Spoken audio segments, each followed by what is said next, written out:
Hey y'all, what's going on? Let me go live. Let me go live in my Instagram. There we go. There we go. What's going on, Instagram? Okay, what's up, everybody? I know I just did a live, but I told y'all that was brief. But I did let y'all know that I was going to do a reaction video on this topic here. So keep in mind, just reminding y'all, I am not on the streaming device that you are watching me under. So if you're watching me on Facebook, YouTube, I'm not. I'm on StreamYard. So if you want your name to populate when you leave a comment, join StreamYard. If not, you still comment and I'll still see it and I'll still respond to you. Okay. It just won't show your name. So if you know me, don't be like, how come you didn't shout me out? Like, yo, you didn't join StreamYard. I don't know who I'm talking to. But anyway, one time for the moderator. We have a moderator now. They come and go. I don't stress them out. You know what I'm saying? It's a free service. I appreciate it. So the reason why I'm doing this particular reaction video is because I'm going to share this video with y'all because I recently started yet another company, right? But when I went to call my banker who set me up, my bank accounts up for my other businesses, he gave me a lot of knowledge and information that was concerning that I wasn't aware of. And I think what it would be a disservice for me not to share changes in the financial economy with y'all. So a lot of you guys, I love y'all to death. I love that y'all follow me and everything. I forgot to do my intro. I'll do it in a second. But you don't seem to listen unless someone else is saying it, right? So I figure that if I do a reaction video and then interject and explain how this relates to credit, how this relates to you directly, hopefully you guys will listen more. I need you guys to listen more because from what my banker in PNC said, his name is Joe Hogan. One time for Joe out in Maryland. It's just really extreme, especially for entrepreneurs. It's very urgent. There's a lot of changes. Biden administrative, Obama administration, they fucked up a lot of stuff, yo, and it's hurting us. So I just want to start showing more and more videos. So I'm telling you guys, credit repair is going to be obsolete. You guys, I don't know if you're believing that or not. I'll start showing more and more videos with that too. But I just need you guys to take it seriously. I'm going to play the video now.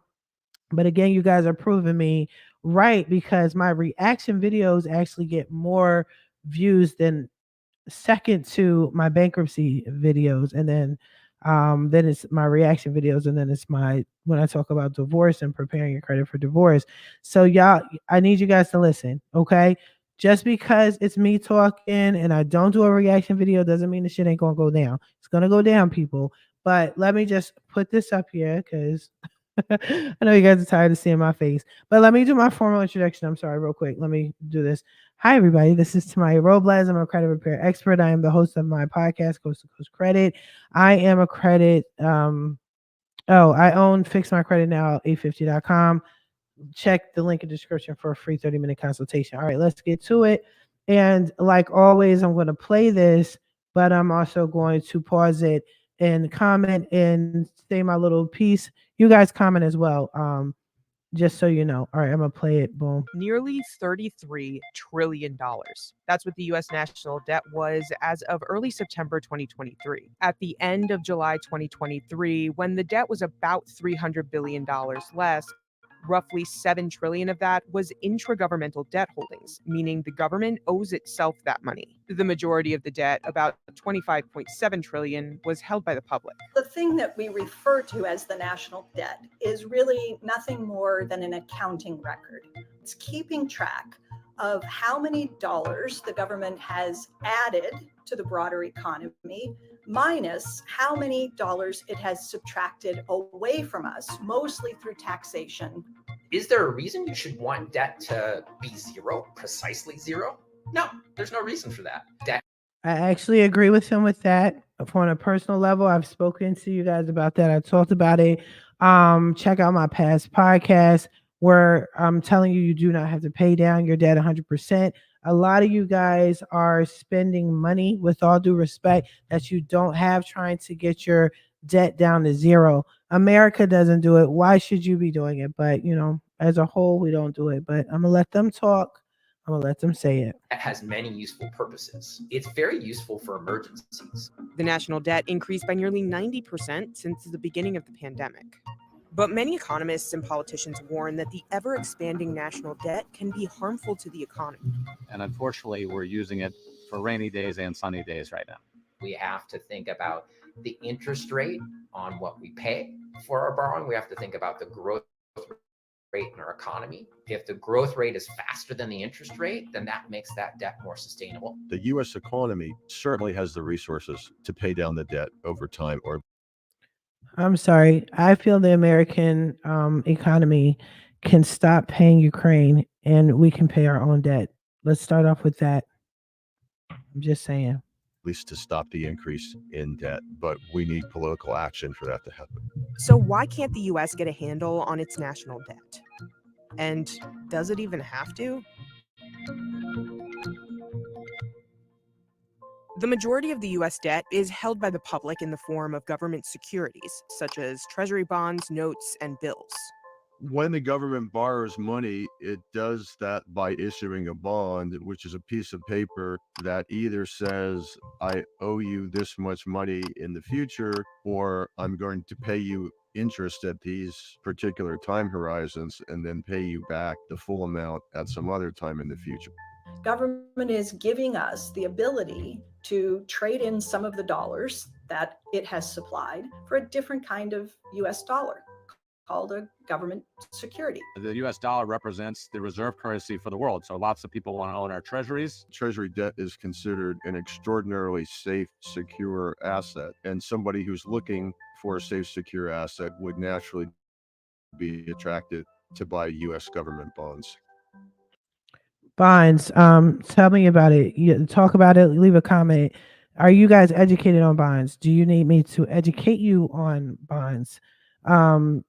I actually don't know much about bonds except that my parents always had bonds and they got bonds for me and my family members did. They gave them to me as gifts.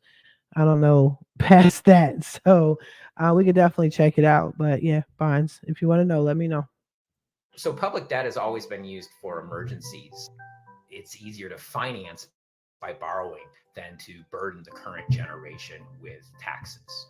We saw debt rise dramatically in the late 2000s after the global financial crisis, and we saw debt rise again during COVID. That debt, in some ways, is a contingency plan that we use to smooth out otherwise what would be big shocks to our economy. The problem is that we keep borrowing and borrowing and borrowing day in and day out. So we're not borrowing for emergencies. We're not borrowing for only for long-term investments. We're borrowing for immediate consumption. And any borrower, whether that's a person or a business or a government, if you borrow for immediate consumption with no long-term benefit, you're actually deteriorating your financial or fiscal future. I agree with him, mostly because of the type of clients that I'm getting now more than ever that have credit card debt and what they're paying with their credit card debt, and how a lot of people do not have the money to pay the debt down. I had a woman recently just sign up with me a couple of days ago, and she used all of her credit card debt to just pay bills, knowing she did not have the money to pay it back. So I definitely agree with him so far. Over the long run. What's really critical here is what they call debt to GDP ratio. That is your debt to the size of your economy. We're almost at 100% debt to GDP. Looking at an economy the size of the US, usually a stability number is around 70%. So why is looking at that ratio important? Because it really shows whether you can service that debt. Servicing the debt means paying back the debt and the interest on the amount to the lender. The reason interest rates matter is because the government has to pay interest on its past debt. And as interest rates rise, those net interest payments start increasing dramatically. The Federal Reserve has been increasing interest rates since March 2022 with the goal of slowing down economic activity. Honestly, so if they're saying the end of 2022, that's when we got out of the pandemic, I do believe. Correct me if I'm wrong. I am really getting the impression that as the consumer, as an American consumer, those of us that survived the pandemic, we're being penalized. We're being penalized for the pandemic even happening. It seems like a lot of these businesses were not prepared for the pandemic to occur.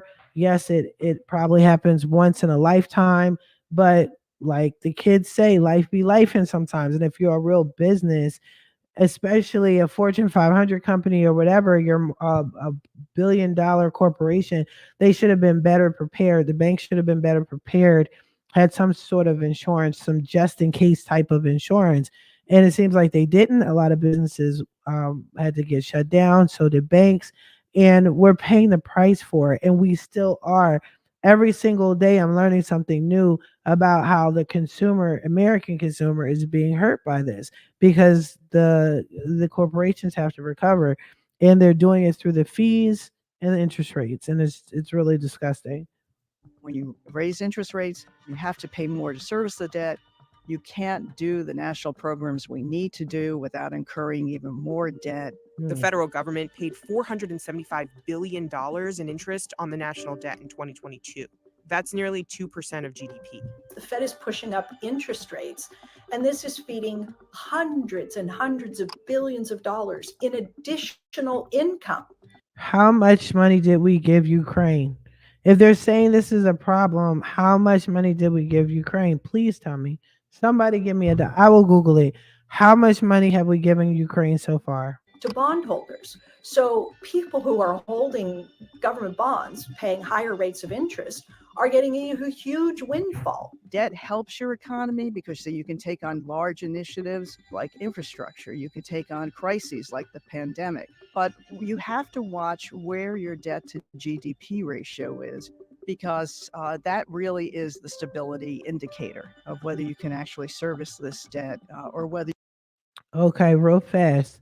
I Googled it. I'm going to share my tab with you and then we'll be back here, right? So, look, it says here, hopefully, y'all can see it. Let me make sure y'all can see it. All right, great. Y'all can see it. The fuck? I just Googled it.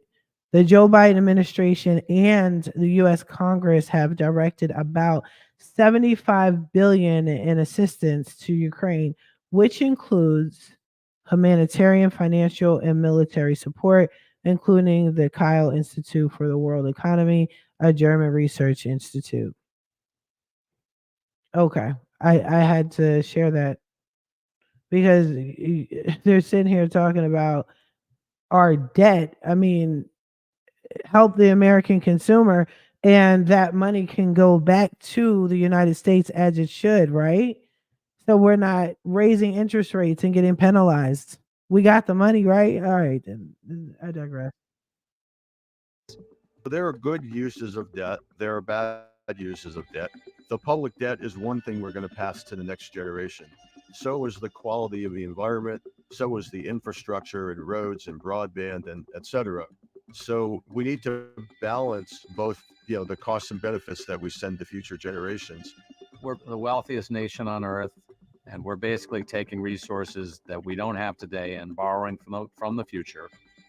I think the biggest point of confusion or piece of misinformation about this thing we call the national debt is that it is somehow a burden to the rest of us, right? You'll hear people talk about the national debt burdening future generations. It ends up scaring people because you're thinking that the federal government's budget works like a household budget, and that if the government is borrowing and taking on debt, that somehow it's going to find itself in a situation somewhere down the road where it can no longer afford to pay the bills. And that's just simply not true. The government's budget doesn't work anything like a household. Our cars have always had great range and great dynamics. Then to integrate all the functionality that you have in a typical budget. The US isn't the only country with debt. There are 15 other countries with higher debt to GDP ratios than the US, with Japan having the largest in the world. Economist Stephanie Kelton says Japan's economic situation illustrates why debt isn't as harmful. I'm gonna be honest with you. I could care less about another country's debt. I'm gonna just be honest with you. So I'm gonna zip on by. They're talking about the global economy. I mean, I'm gonna just zip by this part. If you guys want to hear it, go check it out. It's called "Why the U.S. Won't Pay Down Its Debt," CNBC. But I don't care. I care about America right now. So yeah. We don't know how much faster the Japanese economy would have grown had they not been saddled with so much public debt. The U.S. national debt tends to make headlines alongside words like default and debt ceiling. A default is anytime the government does not make a payment that it promised to make. We're one of two countries, I think, on the planet that has this sort of a debt ceiling in place. The other is Denmark, and they set it so high that it never really becomes an issue for them. Here, the debt ceiling limit is a self-imposed constraint. It's something that Congress put in place. Congress has given two sets of instructions to the executive branch. Congress is saying, spend this money that we have authorized, these programs in this budget, but don't issue any more of this specific type of security in order to facilitate that payment. So it kind of leaves the executive branch in a position where it's got to find a way to continue to spend because it's authorized under the law to spend, but not spend in the way that it normally would. I wish we could get rid of the entire debt ceiling issue. It's totally unnecessary in the first place. I wish we could stop giving money out to other countries while we are in over 24 trillion in debt. That's what I wish for. Because the government can't spend money unless Congress authorizes it anyway. The fight over the debt ceiling can have serious consequences for the U.S. and the global economy. Fitch, one of the bond rating services, lowered the U.S. credit rating in early August 2023 from the top category to a slightly lower one. It was a combination of three things. One is the rising debt to GDP ratio in the current forecast. The second is the lack of an explicit plan to deal with that. And third is the kind of terrible governance that Congress demonstrated in the debt limit buildup that occurred a few months ago, with many congressional Republicans threatening default if their demands were not met. As of December 2022, about $7.4 trillion of U.S. debt is held by foreign governments or investors, which makes up 30% of publicly held debt. If countries holding U.S. debt start to believe it's not a safe investment, it may lead to a run on the bank, so to speak. Why would we care about the stock of debt held by foreigners? The reason is that when we think about how a debt crisis could emerge, it's much like a banking crisis. One day we wake up and we no longer believe an entity is solvent. And so we run, right? We run for the exits. That sort of behavioral response is very similar, just playing out at an international level when we have debt crises, that foreigners run for the exits, where they're seeing there's no agreement in the US over fiscal policy, and the debt to GDP ratio keeps ratcheting up, and interest rates are slowly getting higher, making it harder for the US to pay off that existing debt. So those kinds of signals could, lead some to begin to sell U.S. treasuries. Ultimately, the U.S. national debt isn't getting paid off anytime soon. People are at the abstract level in favor of cutting the deficit. The problem is at the implementation level, they oppose spending cuts that would affect them, and they favor tax increases that would affect them. The debt trajectory is worrisome. Not a crisis, but worrisome. But there's a significant minority that says that we face so many other issues that we can afford some more debt. Wow. Very interesting. Very interesting. What do y'all think about that? What are your thoughts? Let me know. Leave a comment. To me personally, I already said my little piece. Again, excuse my my voice, y'all. But yeah, what do y'all think? I'm not feeling it. America's always putting out other people's fires and it's just getting played out. It's not a crisis, but it's worrisome For who? It's not a crisis for whom? Because I get clients literally every day, y'all. And you guys tell me your stories, even though I tell you don't need to, and it sounds like a crisis to me. If our people are filing for bankruptcy, it sounds like a crisis to me. To who? Are they talking about the 1%ers again? I don't know. But anyway, I'm going to wrap that up. Leave your thoughts in the comment section. Again, I'm going to continuously do reaction videos. Yeah. Let me know what y'all think. What are y'all going through? They're not talking about, in my opinion, I'm not hearing enough of the news and these financial institutions doing videos and commentary and all that shit about personalized issues, about bankruptcies, about the solution. This is the problem. What is the solution? Like, I'm not hearing enough of those things. So I care about that. I already know what to do with a high interest rate. I already know how to pay my cards down. I know how to pay debt down, even when I'm broke. What are they going to do about it? Why don't you stop giving money away and put it back into your own people? I don't know. Maybe it's not that simple.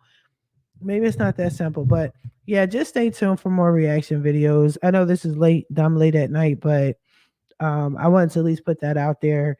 Like I said, my banker, I wish I could put him on and interview him because he broke things down so easily for me to understand, you guys to understand. But he said, unfortunately, PNC will not allow him or anybody to talk about this publicly or on podcasts and things like that. So my job is just to report the information, talk about it, and let me know what you guys think. Again, be sure to like, comment, share, subscribe, all that good stuff. I'm gonna let y'all go. Schedule free consultation with me for 30 minutes. When you're ready to get your credit repaired, get it fixed before you can't get it fixed, y'all. In the meantime, I wish you guys the best of luck on your credit journey. You guys have a good one.